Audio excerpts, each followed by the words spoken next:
Sandra. And I'm Lua, and this is episode 1 of The Superheroes of Los Angeles. This is a podcast about the awesome people who make Los Angeles a better place to live, work, and play. Today we're talking to Carlos Moran, Director of Operations at the Weber Community Center. So I know it as the Weber Community Center, but can you tell us, because it used to have a different name, and it's a part of a larger group, so do you want to tell us a little bit about that? Yes, so the larger organization is Special Service for Groups, and we're a division of them, known as Weber Community Center. Okay. So what do you do at Weber Community Center? At Weber Community Center, I'm Director of Operations. I'm basically charged with transforming an old abandoned Weber bread factory into a multi-service center in South Los Angeles. It's a big project, and there's a lot of different moving parts, but it's coming along pretty well. We're 3.5 years into the project. Mm-hmm. The first phase of it was to move in and anchor a program into that facility. So what we did is we brought in an existing child and family outpatient mental health clinic that was part of our organization, Special Service for Groups, and we started there by anchoring that program. We started, I think, we had about 40 staff, in that facility, and then now we've grown to having multiple programs and probably close to 120 different staff members. So tell us why the bread building? Why the bread building? Yeah. Well, it's the story came about that the landlord, the person who owns that building, the developer, is a good partner of our organization.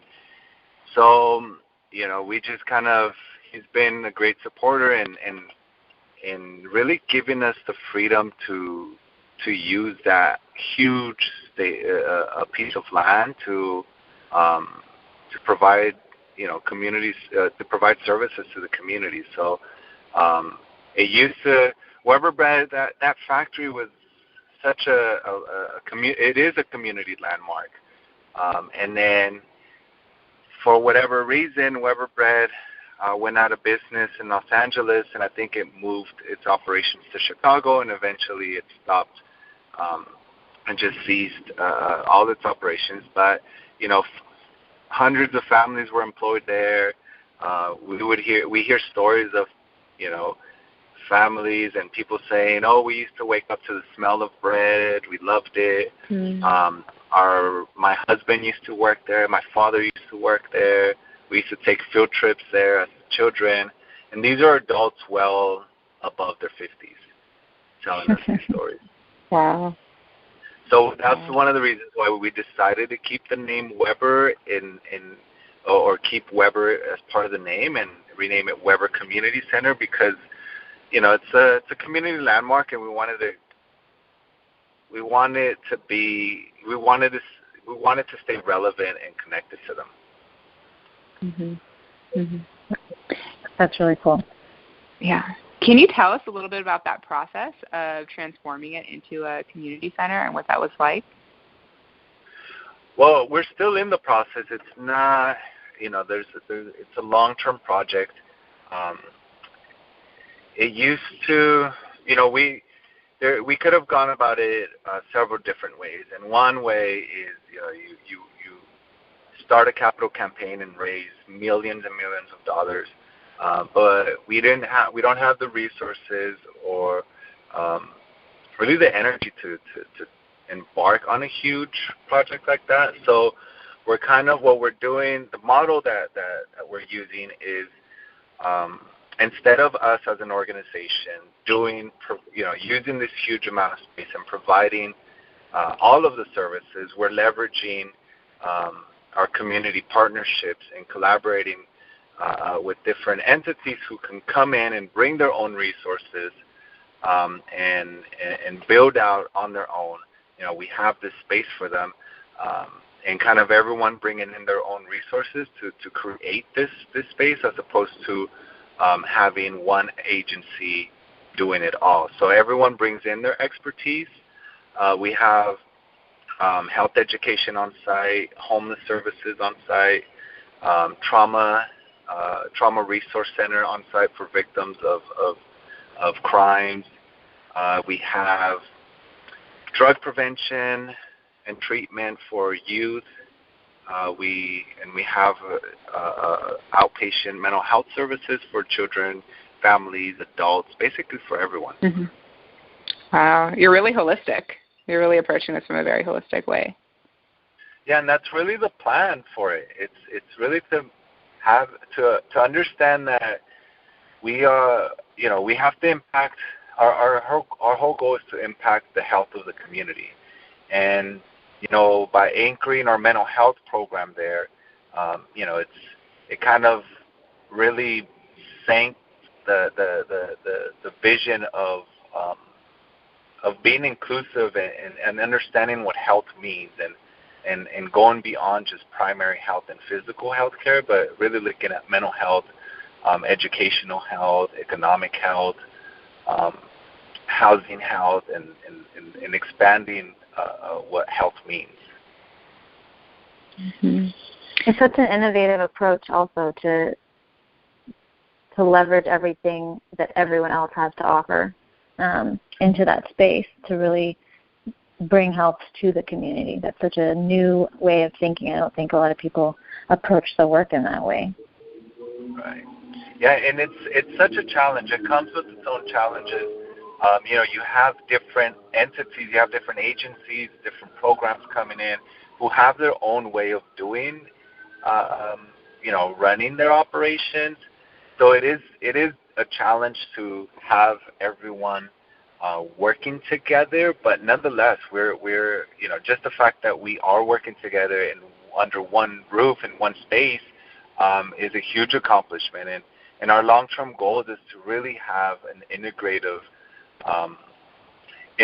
system of service within that center, where family can come in for mental health services and at the same time be able to receive housing assistance and health education, have a gym where they can go and get some physical activity in, instead of taking the bus or spending a day traveling throughout the county to access services.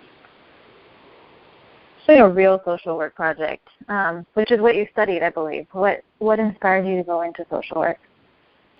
What inspired me to go into? Well, I always knew I've always had social work values in me without knowing without having a name to them. So I always knew I wanted to do something for the community, on behalf of the community. Taking my life experiences and really kind of knowing that I could prevent someone from having to go through the experience that I did as a child, and what my siblings did as growing up, and what my parents experienced. So that kind of has always been something that's my personal experience has always been something that that's driven me to do the work that I do. And then I found out what social work. I was in undergrad, and one of my professors called me in, and she's like, "What are you going to do, after this?" I'm like, "I'm not too sure." I told her kind of what my plan was, what my vision was as far as opening up a community center. And she's like, "Oh, it sounds like you want to do social work." And I told her, I'm like, "Heck no, I do not want to do social work. I hate social workers." Not really, I didn't say it. But in my head, I was thinking that because, I didn't really understand what social work was. Every time I had heard the social work, it brought up negative feelings for me and negative emotions because I grew up in foster care, from the time I was 12 years old. So when someone came and they introduced themselves to me and said, "Oh, I'm so-and-so and I'm your social worker," from that moment on, it came from a negative experience for me. Mm-hmm. So I understood social workers, like I think the general public does, is social workers being those who work for in the child welfare system. Yeah. And, you know, in my personal experience, you know, they put kids in foster care, like myself, and break up our families. That was my experience early on of the term. But then I realized that, you know, that wasn't the case. And I looked into social work, and I was like, I loved it. I fell in love with it. I was like, everything that I wanted to do, you know, all the, you know, the social work values, social justice, you know, human rights, and, you know, working to just make the world a better place. It just really, it solidified what I wanted to do in life, and I was like, oh wow, I can actually make it a career, and I can learn these skills and help put all this to action. So that's kind of, that's how I got into social work, and I guess my personal life experience is what inspired me. Yeah, that's so interesting. I'm also a social worker. I just recently got my MSW, and I do think a lot of the perception of social work is so related to direct practice and therapy and child welfare. And, you know, for me it's very similar that I realized that social work is so broad, and so hearing you talk about your experience, you know, at a community center and organizing at that level and really redefining health, I think it's really exciting just to hear all the different ways that social work is out there in the world and all the different things that we can do. Yeah, social work is wonderful. I love it. I think that, I mean, I can do so much with it. I've learned so many skills, and, you know, I see, I have clients, you know, I do mental health practice, but I also do the macro practice, and just being able to know that I can impact someone on a direct level, but I can also impact the larger community. That's great. I'm also, Lou, I'm not sure if you knew, but I'm an adjunct professor at USC for School of Social Work. So I've been doing that for 4 years, and, you know, having, you know, being able to work with students who are coming into the field and really kind of giving them hands-on experience and work, it's everything comes full circle. I feel like, and it's a pretty good feeling and a blessing.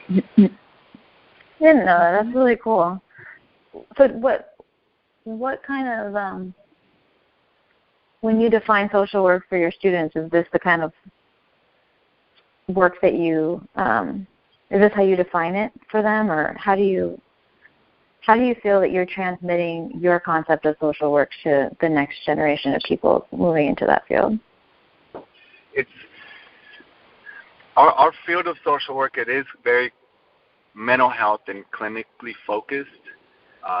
So I'm able to bring in a perspective of social work that is, you know, hands-on, working on a macro level, working, you know, instead of having interventions on a personal level and working with someone who has depression and having clinical interventions at that level, it's more having community-wide interventions, and, you know, kind of bringing in the example of Weber Community Center, and how can we look at this as a sort of social work intervention, look at it from that paradigm, and know that we are impacting people, that we are impacting communities.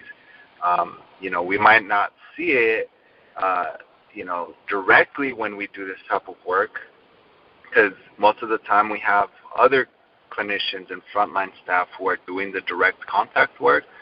But nonetheless, when we look at numbers, we measure our impact, we measure our effectiveness, we can see that there is change happening on a greater scale as opposed to just on an individual level.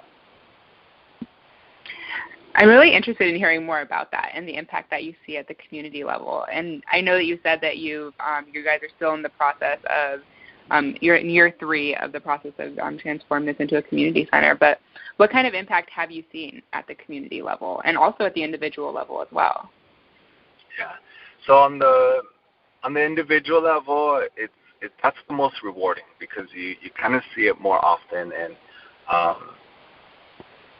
you know, we see families who are in custody battles whose children are removed from the home because of domestic violence, because of neglect, whatever it may be, and we see these families come back together.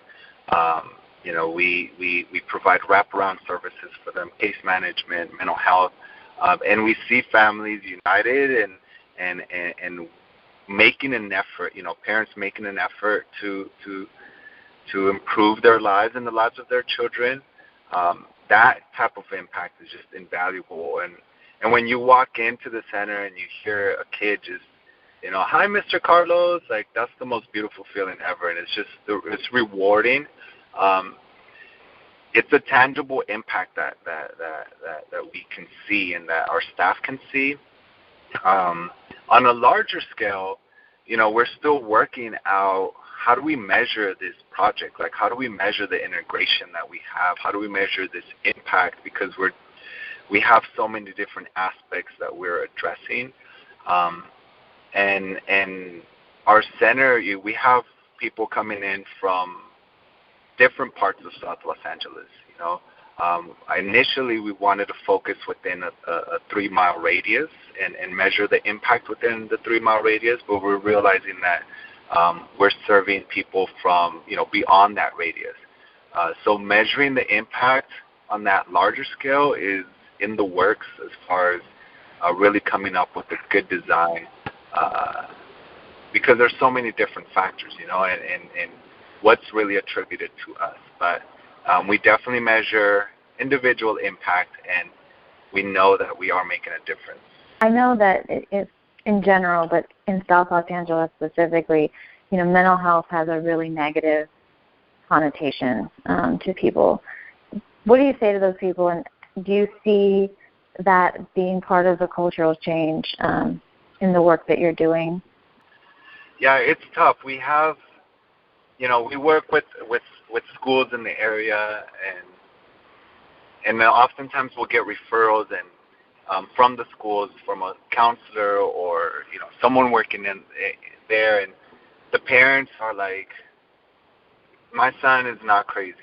There's nothing wrong with my son. My son or my daughter are not depressed, or they resist the notion of just the term mental health, whether we describe it in English or Spanish. But then it's really just working on stigmatizing the term and working with folks and letting them know that it's part of your overall health, and that your physical and your mental health are connected, and one impacts the other. And once we really build some sort of rapport with them, they understand it. But nonetheless, stigma is a barrier that we have to get past. It's a cultural barrier. We work with African American and Latino families, and there's and Spanish and English and bilingual speaking, and the stigma of mental health just across the whole board is pretty strong. So we have to just work on it. Nonetheless, we still serve hundreds of people. I mean, I think we have an active enrollment of about 500 people that clients that we see. Wow. That's huge. Do you think at the community level that's changing in the time that you've been there and you've brought these services right there in the middle of that community? Has it been changing? I think it is. And I think the reason it's changing is because most of our successful referrals. So we have referrals. We have referrals coming in from schools, from county departments, Department of Children and Family Services, mental health department, all these different places. But the most successful referrals are the ones who are referred by a neighbor, a friend, or a family member. It's those walk-ins. It's those phone calls that we get directly from community members that are always the most successful. And that says a lot, because I would say about I would probably say about 40% of our referrals are from individuals seeking this service because they've heard about us through somebody. And I think that just kind of speaks to where we're at in the community, and I'm getting distracted by sirens back here. Sorry. That's up. But yeah, so I think yes, there is a change in the perception of mental health, just because I think individual families, they do see the benefit of it, and they're able to speak to their neighbors, to their friends, to their family members about it, who come in for services. So if you could be granted one wish for the community that you serve, what do you think it would be? It's a toss-up between providing them jobs, good paying jobs, and providing them with housing. Poverty, I think, is one of the root causes of a lot of the issues in South LA and communities like South Los Angeles. So I think addressing poverty is at the top of the list. So providing them with jobs, good paying jobs.